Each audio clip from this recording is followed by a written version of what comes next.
जय हिंद साथियों, मैं इसके दुबे आपके अपने YouTube चैनल जकाब एकेडमी पे आपका हार्दिक स्वागत अभिनंदन करता हूं। जैसा कि साथियों इंग्लिश का बहुत ही सुपर सेशन आप लोगों के सामने चल रहा है और इस सुपर सेशन में हम आपको इस समय पढ़ा रहे हैं प्रोनाउन यानी सर्वनाम।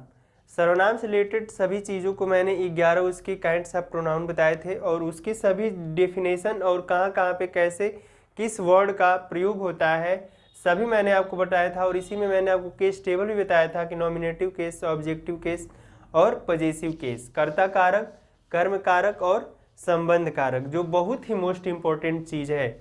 यदि आप उसको जानते रहेंगे तो कहीं भी कोई दिक्कत आपको नहीं आ सकती है। तो आइए आज हम आपको बताने वाले हैं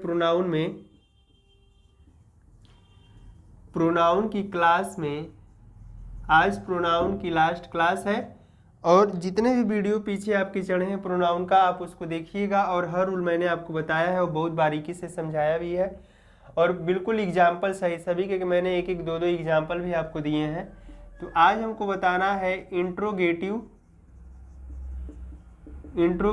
प्रोनाउन।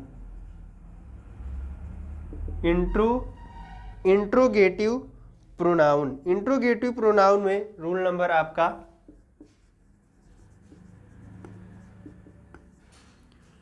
इंट्रोगेटिव प्रोनाउन में आज हम आपको बताएंगे रूल नंबर 1। रूल नंबर 1 इसका क्या कहता है इंट्रोगेटिव प्रोनाउन का, कि इसमें देखेंगे तो WH से संबंधित ज़्यादा रूल आपको देखने को मिलेंगे। और इंट्रोगेटिव का मतलब होता है कि आप कोई चीज़ किसी से पूछना चाहते हैं, जैसे एक क्वेश्चन के आधार पे। तो जैसे इसका हिंदी मैंने आपको पीछे बताया भी था, वैसे हिंदी आज भी आप लिख सकते हैं कि इसके मीन्स होता है प्रश्नवाचक सर्वनाम, यानी प्रश्न बनेगा इसमें, यानी प्रश्न पुटअप होगा, यानी प्रश्न पूछा जाएगा। रूल नंबर 1 क्या कहता है इसका, कि सब्जेक्ट यानी कर्ता, ऑब्जेक्ट यानी कर्म। सब्जेक्ट यानी कर्ता, ऑब्जेक्ट यानी कर्म, और एक और आता है इसी में पजेसिव यानी संबंध।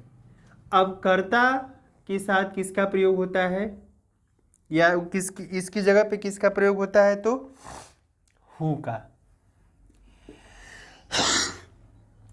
का। ऑब्जेक्ट की जगह पे हम किसका प्रयोग करेंगे, हुम का, यानी किसे। और पजेसिव की जगह किसका प्रयोग करेंगे, तो विच का, यानी किसका। विच का प्रयोग करेंगे, सॉरी विच नहीं रहेगा, हुज रहेगा, हुज का प्रयोग करते हैं, यानी किसका। कर्ता की जगह पे हु का, ऑब्जेक्ट की जगह पे हुम का, और पजेसिव यानी संबंध की जगह पे हम किसका प्रयोग करेंगे, हुज का प्रयोग करेंगे। अब यहाँ पे इसमें क्या कहता है, एक नंबर नोट कर सकते हैं आप, उसे नोट भी कर सकते हैं, कि हु का प्रयोग सब्जेक्ट का पता लगाने के लिए होता है। हु का प्रयोग सब्जेक्ट का पता लगाने के लिए होता है। हु का प्रयोग सब्जेक्ट का पता लगाने के लिए होता है। जैसे मैं कह दूं कि the children are playing the cricket.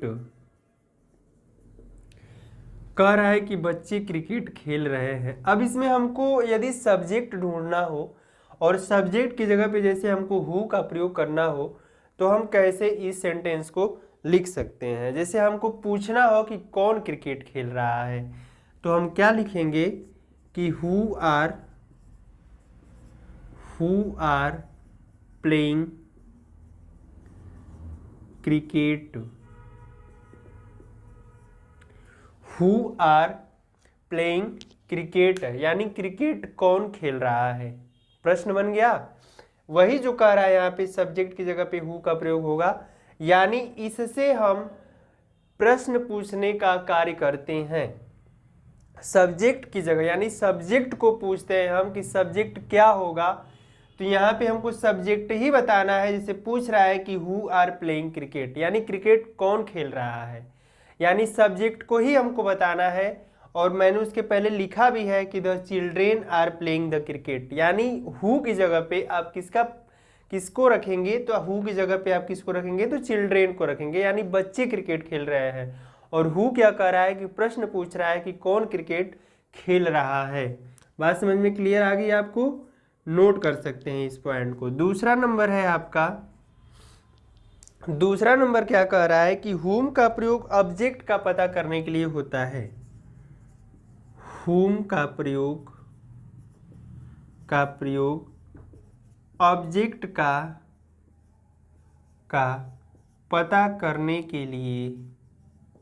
पता करने के लिए होता है। ऑब्जेक्ट का, और हुम का प्रयोग ऑब्जेक्ट का यानी कर्म को पता करने के लिए होता है। जैसे मैं कह दूं कि he has invited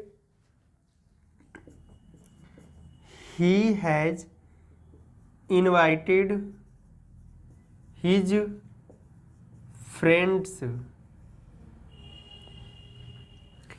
he has invited his friends, वह अपने मित्रों को क्या किया था, इनवाइट किया था, वह अपने मित्रों को इनवाइट किया था। अब यहाँ पे क्या होगा कि हमको ऑब्जेक्ट का पता करना है, कि जैसे ऑब्जेक्ट को हमको हटाना हो और हुम का प्रयोग करना हो, तो हम क्या लिख सकते हैं, इस सेंटेंस को कैसे लिख सकते हैं, तो लिखेंगे हुम हैज ही इनवाइटेड, यानी उसने किनको इनवाइट किया था, यानी उसने किसे इनवाइट किया था या किसे बुलाया था या इनवाइट किया था अपने किसी भी प्रोग्राम में या किसी भी सेरेमनी में। मान लीजिए मैं किसी अपने मित्रों को बुला रहा हूँ, जो ऑब्जेक्ट है हमारे, वो ऑब्जेक्ट हैं कि वो आएंगे, और उसकी जगह पे हमको हुम का प्रयोग करना हो, जैसे कि हुम यानी ऑब्जेक्ट का पता करने के लिए, यानी मैंने किसको बुलाया था या उसने किसको बुलाया था, तो उसने अपने किसको बुलाया था, मित्रों को बुलाया था। तो हम जब हुम का प्रयोग कर देंगे तो हमारे ऑब्जेक्ट का पता करने के लिए, यहाँ पे कह रहा है कि हुम का प्रयोग ऑब्जेक्ट का पता करने के लिए होता है, यानी जब हुम से रिलेटेड हम जब बनाएंगे सेंटेंस को, तो वो हमारा ऑब्जेक्ट खोजेगा। और ऑब्जेक्ट से रिलेटेड मैंने आपको पहले एग्जांपल दे दिया कि he has invited his friends, यानी उसने अपने मित्रों को बुलाया था या वह अपने मित्रों को बुलाया था। और ये कह रहा है कि हुम हैज ही इनवाइटेड, उसने किसे बुलाया था, उसने किसको या किसे बुलाया था। तो हम क्या कह रहे हैं कि हुम जो हमारा क्या कर रहा है, वो ऑब्जेक्ट खोजने का प्रयास कर रहा है, तो इसलिए हुम का प्रयोग ऑब्जेक्ट का पता करने के लिए होता है, इसलिए दिस सेंटेंस ऑल राइट बिल्कुल सही है। अगले पे चलते हैं, आपका कह रहा है कि हुज का प्रयोग संबंध का पता बताने के लिए यानी मालिक का पता बताने के लिए किया जाता है। तीसरा नंबर है आपका पजेसिव के नीचे जो लिखे हैं हम हुज। हुज का प्रयोग किसके पता लगाने के लिए किया जाता है, तो हम आपको बता देते हैं कि हुज का प्रयोग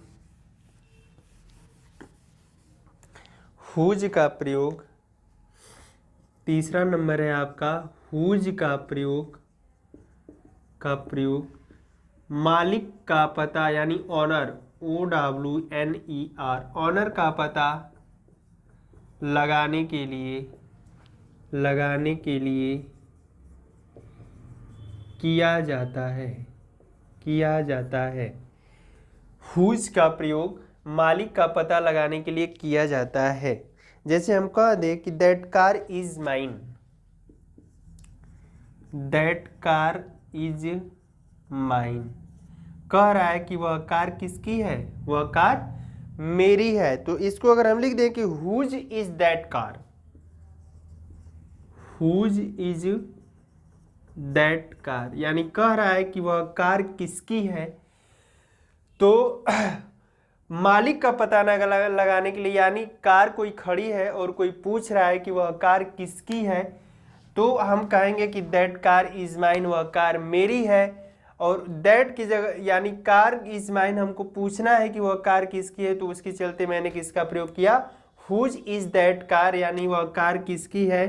तो ये हमारा सेंटेंस आपका क्या हो जाएगा, जो किसका का पता लगा रहा है यानी संबंध का पता लगा रहा है, यानी कार और मालिक से संबंध का पता लगा रहा है, तो हुज का प्रयोग आप वहाँ पे क्या करेंगे, कर देंगे। आइए अगले रूल पे चलते हैं। इसके अगला रूल है आपका कि प्रीपोजिशन प्लस हुम का प्रयोग होता है। प्रीपोजिशन प्लस हुम का प्रयोग होता है लेकिन प्रीपोजिशन प्लस हु का प्रयोग नहीं होता है। प्रीपोजिशन प्लस हु का प्रयोग नहीं होता है। जैसे मैं लिख दूं कि बाई हुम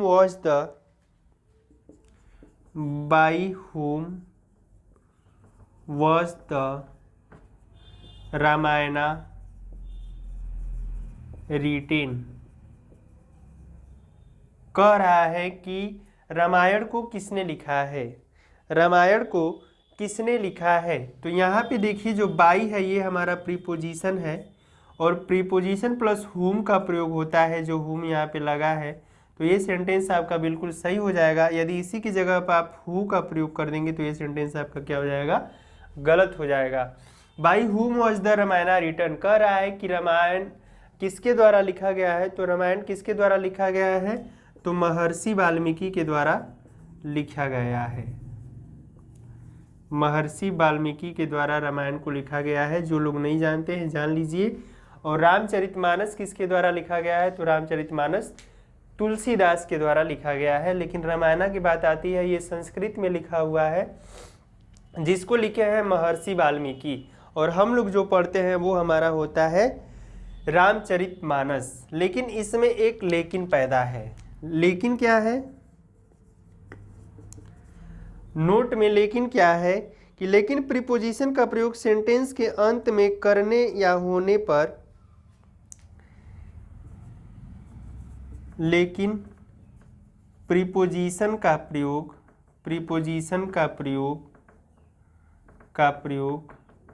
सेंटेंस के अंत में करने या होने पर हु का प्रयोग सेंटेंस के प्रारंभ में होता है।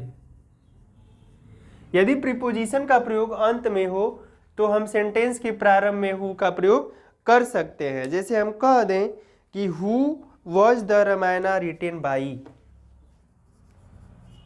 Who was the Ramayana written by, कह रहा है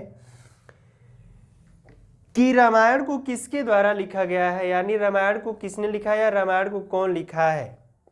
who was the Ramayana written by, preposition देखिए यहाँ पे है, कह रहा है कि लेकिन प्रीपोजिशन का प्रयोग सेंटेंस के अंत में होने पर या करने पर, बाई का प्रयोग अंत में हो गया, प्रीपोजिशन है हमारा, तो हु का प्रयोग सेंटेंस के प्रारंभ में होता है, तो हु का प्रयोग हमारा सेंटेंस के प्रारंभ में है, इसलिए हमारा ये सेंटेंस क्या हो जाएगा, सही हो जाएगा। इस बात का आप लोग ध्यान दीजिएगा। आइए चलते हैं अगले रूल पे।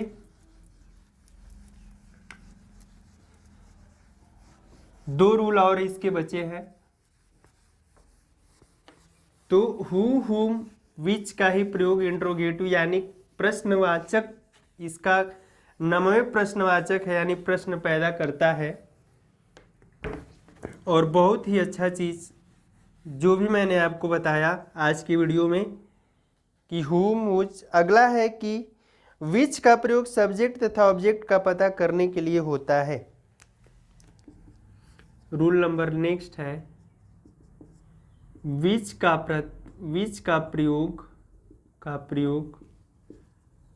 सब्जेक्ट और ऑब्जेक्ट का पता करने के लिए होता है,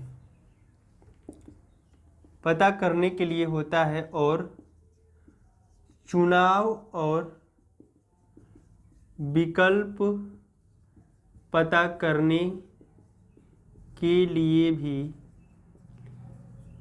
होता है। जैसे हम कह दें कि which is you book, which is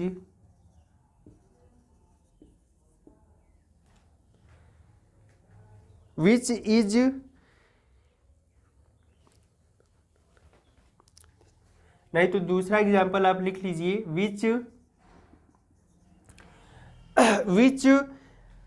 this pens do you like, which this pens do you like, which this pens do you like most. क्या कह रहा है कि विच दिस पेन्स, यानी इन पेनों में से डू यू लाइक, आपको कौन सी पेन पसंद है, आपकी किससे पसंद करते हैं। Which this pens do you like most. तो यहाँ पे क्या कर रहा है कि विच जो हमारा है यानी सब्जेक्ट का यानी ऑब्जेक्ट का पता करने के लिए कर रहा है। तो विच का प्रयोग सब्जेक्ट और ऑब्जेक्ट दोनों का पता करने के लिए होता है, और चुनाव और विकल्प का भी पता करने के लिए होता है। और इसका अंतिम रूल है आज के लिए आपको कि व्हाट का प्रयोग सब्जेक्ट तथा ऑब्जेक्ट का पता करने के लिए होता है। व्हाट का प्रयोग सब्जेक्ट तथा ऑब्जेक्ट का पता करने के लिए होता है। व्हाट का प्रयोग सब्जेक्ट तथा ऑब्जेक्ट का पता करने के लिए होता है। जैसे हम कह दें कि what have you bought today, what have you bought today, आज आपने क्या खरीदा है। तो यहाँ पे ये है आपका ऑब्जेक्ट और ये है आपका वर्ब। और यहाँ पे यदि हम कह दें कि what is your father, your father यानी आपके पिता क्या हैं, आपके पिता क्या है, तो ये यहाँ पे किसका कार्य कर रहा है, सब्जेक्ट का, और ये आपका क्या हो जाएगा, वर्ब। यानी व्हाट का प्रयोग भी सब्जेक्ट तथा ऑब्जेक्ट का पता करने के लिए होता है। तो ये रहा आपका प्रोनाउन, यहाँ से अब आपका द एंड हो गया। और प्रोनाउन के 4-5 वीडियो आपके चैनल पे जैकब एकेडमी पे अपलोड है, और उसे आप पढ़िएगा बढ़िया से। और प्रोनाउन के बिल्कुल एक एक पॉइंट को मैंने बताया है, केवल इतना कहने से कि नहीं प्रोनाउन का प्रयोग संज्ञा के स्थान पे प्रयुक्त होने वाले शब्दों को प्रोनाउन कहते हैं, ये तो सही है, लेकिन किस शब्द का कहाँ पे प्रयोग और किस वर्ड का कैसे प्रयोग किया जाता है, ये सब चीज़ें मैंने आपको बताई। तो बने रहिए, और अगले वीडियो में हम यहाँ से आपको एयर वर्ब या एडजेक्टिव बताएंगे आगे की वीडियो में। तो आज के लिए इतना ही। जय हिंद साथियों, जय जैकब एकेडमी।